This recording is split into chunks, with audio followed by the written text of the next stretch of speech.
What's up, guys? I'm Chris Spags here, back to another Four Corners video for today's 15-game MLB main slate, courtesy of Osmo.com. As we saw yesterday with the hot weather sweeping the nation, you're going to see a lot more hitting production, a lot more power across the board in every major league park. So let's keep the momentum going today with another chance to win a free month of Osmo Plus.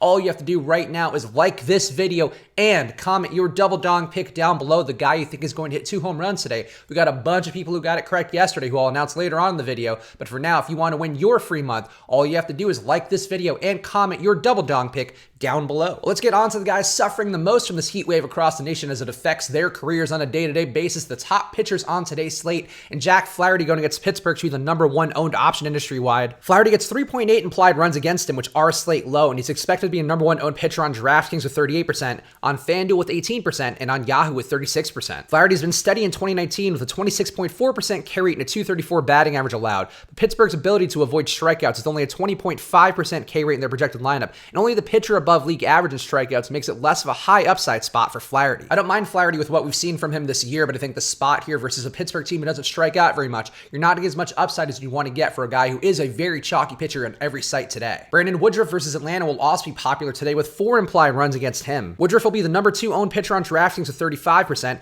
and on Yahoo with 34%. Woodruff has a strong ability to limit power with a 2.3% on run rate, while also striking guys out at a solid 29% K rate. So even though Atlanta is a scary offense to have a pitcher against, Woodruff seems worth some ownership on a day of high run totals. It's hard to undercut what Woodruff has done on the year because he really does look good in every important fantasy category. I like Woodruff in the spot, even though Atlanta, again, does give me some pause, certainly enough pause where I'm going to be under the field on Woodruff's ownership. And Jordan Yamamoto versus San Diego should also find some fans today with 4.1 implied runs against him. Yamamoto is expected to be the #2 owned pitcher on FanDuel with 14%, and will be #3 on Yahoo at 29%. Yamamoto seems deeply due for some negative regression with a 116 batting average and a 170 BABIP on the year with no home runs allowed in a few starts, but he has a 4.8 exit, which shows he's due to give up some more production. He's been solid with a 27% K rate that could hold up for one more start in a positive pitching park versus a San Diego lineup with some heavy strikeout hitters. At his price on DraftKings, I'm less inclined to get there, but Yamamoto has been good on the year. He just does strike me as a guy who's due to give up some more production, and he has seen so far in 2019. On to our next corner of the top stacks on the slate, and a Colorado stack going against Drew Pomeranz should be one that pops up today. Colorado gets 7.8 implied runs for them, which is a slate high, and even though they disappointed yesterday, Pomeranz offers a lot more opportunity with a 301 batting average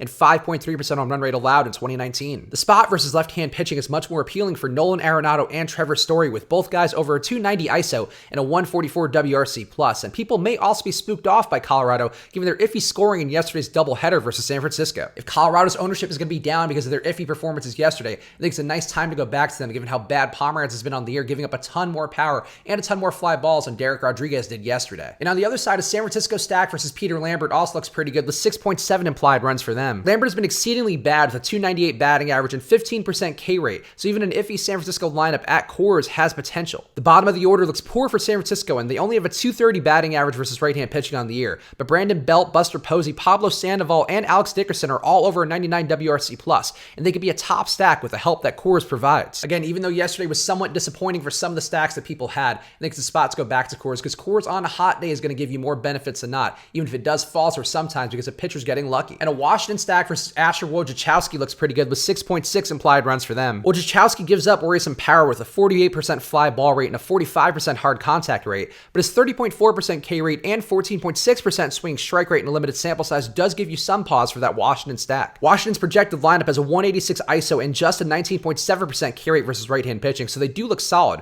but with them projected to be the top owned stack currently, higher owned than those guys at Coors, there may be some reason to look elsewhere. I like Washington here in what should be a hot day at a power hitting park in Baltimore. I think the spot here with Wojciechowski having shown some ability to strike guys out could be a spot to go away from Washington and try to find some other teams who are going to be a bit lower owned. Onto our next corner, the lower owned options on today's slate, and Zach Plesac going against Detroit is one of those guys. Plesac gets 4 implied runs against him, and he projects for some ownership on DraftKings, but less than others despite Detroit's 75 WRC+ and 150 ISO versus right-hand pitching. Plesac's 18.2% K rate isn't the best, but with only 3 hitters in Detroit's projected lineup over a 104 WRC+, this could be a decent spot for Plesac despite a suboptimal 5% home run rate in what should be a positive power park. I'm not terribly impressed with Plesac, but in a good spot here versus the Detroit team has been really bad versus right-hand pitching. This could be a good spot to go to him, especially with him being less owned than some of the other guys at similar prices. And the Dodgers stack intrigues me once again going against Vince Velasquez with 5.5 implied runs for them. Much like we talked about with Zach Eflin yesterday, Velasquez struggles versus lefties with a 280 batting average and a 4.2% home run rate allowed to that side of the plate. The The weather looks slightly less hot in Philadelphia than it was yesterday, but in a park overall that has positive home run power, the Dodgers lefty bats may have big upside again if their ownership stays as low as it is right now. The Dodgers were the key stack to own in tournaments yesterday, and with them having a similar potential today, without the ownership to show for their performances last night, I think it's a strong spot to go back to them today in what should be a comparable situation. Alex Young at Texas is a pitcher who interests me despite a high 5.7 implied runs against him. The 95-degree weather at Texas is a major risk, but Young has missed bats well with a 13.5% swing strike rate that seems due for more strikeouts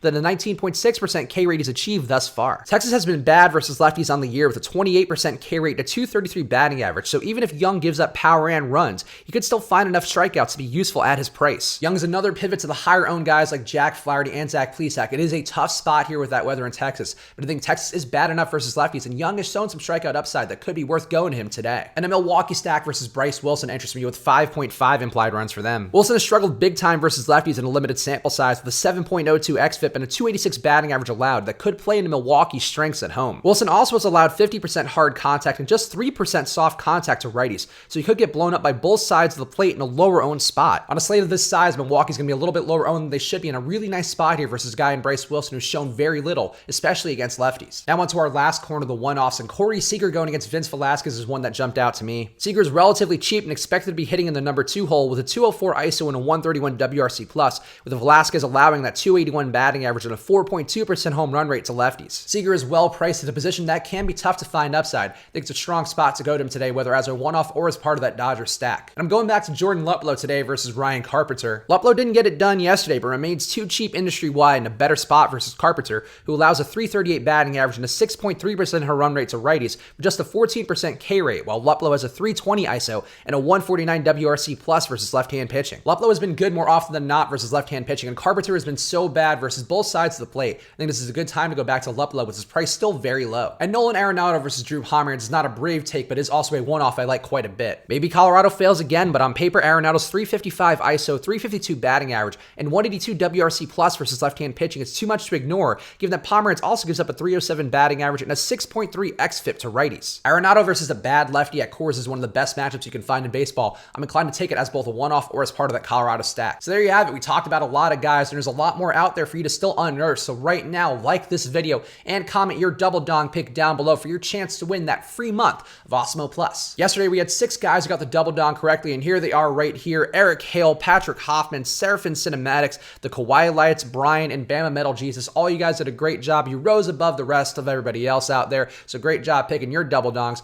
Unfortunately, only one of you can win that free month, so I ran it through the random generator, and the winner is Bama Metal Jesus. So thanks for being a regular here in the videos, Bama Metal Jesus. Go email me at chris@osmo.com to collect your free month of Osmo Plus. And of course, if you want to win your own right now, like this video and comment your double dong pick down below. But if you don't want to be subject to the whims of power hitters and my Excel spreadsheet, all you have to do right now is use this promo code Switch and Hedge for half off your first month of Osmo Plus. Get all the ownership projections, the regular projections to plug right into the Fantasy Cruncher, the deep dive column, the lineup builder tool, the top stacks tool, a million different things that'll help you make better MLB DFS lineups every single day. So use that promo code Switch and Hedge right now. Go follow me on Twitter and Instagram at Chris Spags. I'm there for you guys if you have any questions. And of course, I'm posting my own content all the time on there. So go check me out. Go check out my podcast. Support me, please. I need love. I'll be back tomorrow with another Four Corners video. So thank you guys for watching. And on a slate of this size, all I can say to you is good luck.